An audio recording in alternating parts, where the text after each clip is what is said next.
अस्सलाम वालेकुम नाजरीन। इस किस्त के आगाज़ में इब्नुल अरबी कबीले में आए होते हैं और दरवेश से पूछते हैं कबीले के क्या हालात हैं। दरवेश कहता है यहाँ एक मुसीबत ख़त्म होती है तो दूसरी शुरू हो जाती है। अर्तुरुल भाई हर वक्त दुश्मनों से लड़ने में मसरूफ़ रहते हैं। इतने में अर्तुरुल भी वहाँ आ जाता है और इब्नुल अरबी के पास बैठ जाता है। इब्नुल अरबी दरवेश को कहते हैं अर्तुरुल को भी अंगूर के अर्क वाला शरबत पिलाएं। फिर इब्नुल अरबी अर्तुरुल से कहते हैं एक अंगूर को अर्क बनने में बहुत ज़्यादा वक्त लगता है और एक अर्क बनने के लिए आपको अपने घर से जुदा होना पड़ता है, पिसना पड़ता है और शोलों पर उबलना पड़ता है।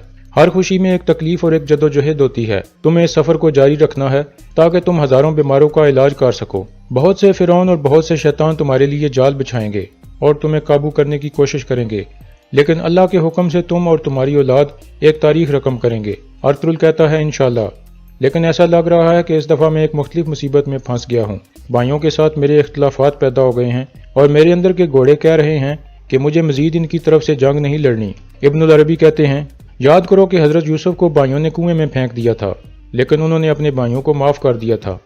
अल्लाह हमें हज़रत यूसुफ जैसा दिल अता फरमाए। अर्तुरुल कहता है आमीन। दूसरी तरफ शाहिर नुयान के कहने पर अर्तुरुल के लिए खत लिख रहा था जिसमें वो अर्तुरुल की अतात चाहता था। खत लिखने के बाद वो उसे नुयान को दिखाता है। नुयान खत देखता है और दोबारा शाहिर को दे देता है। फिर नुयान कहता है जब अर्तुरुल ये खत पढ़ेगा तो वह फौरन यहाँ आएगा। एक कबीले का सरदार कहता है कल का दिन जंग का दिन है सुल्तान। इसके बाद शाहिर खत बंद करता है और सरदार को कहता है आप ये खत फौरन अर्तुरुल भाई तक पहुँचा दें, मैं कल उन्हें यहाँ देखना चाहता हूँ। इसके बाद नुयान उलू बिल्के के पास जाकर कहता है कल जब अर्तुरुल यहाँ आए तो तुम्हें यहाँ नहीं होना चाहिए, मैं नहीं चाहता कि इस खून रेजी में तुम जख्मी हो जाओ। उलू बिल्के पूछता है तुर्गत के साथ क्या होगा। नुयान कहता है यहाँ मौजूद कोई भी शख्स जिंदा नहीं बचेगा जब सादुद्दीन यहाँ पहुँचेगा।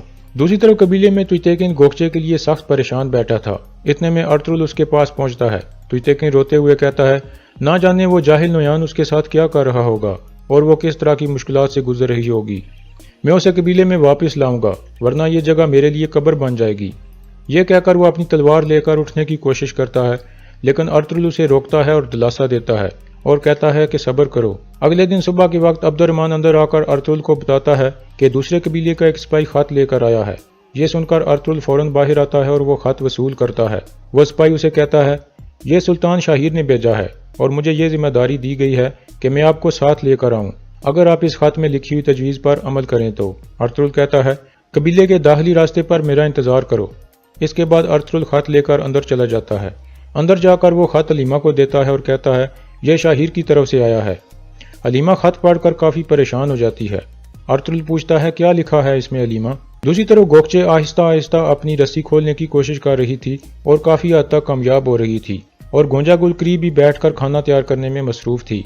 फिर वो गोंजा गुल का ध्यान बटाने के लिए उसे बातों में लगा लेती है और कहती है तुयतेकिन मेरी खातिर यहाँ नहीं आएगा और आप लोगों के जाल में नहीं फंसेगा। गोंजा गुल उसके पास आकर कहती है मुझे बेवकूफ़ मत समझो, मैं जानती हूँ वो तुमसे कितना प्यार करता है और वह तुम्हारे लिए अपनी जान भी दे देगा।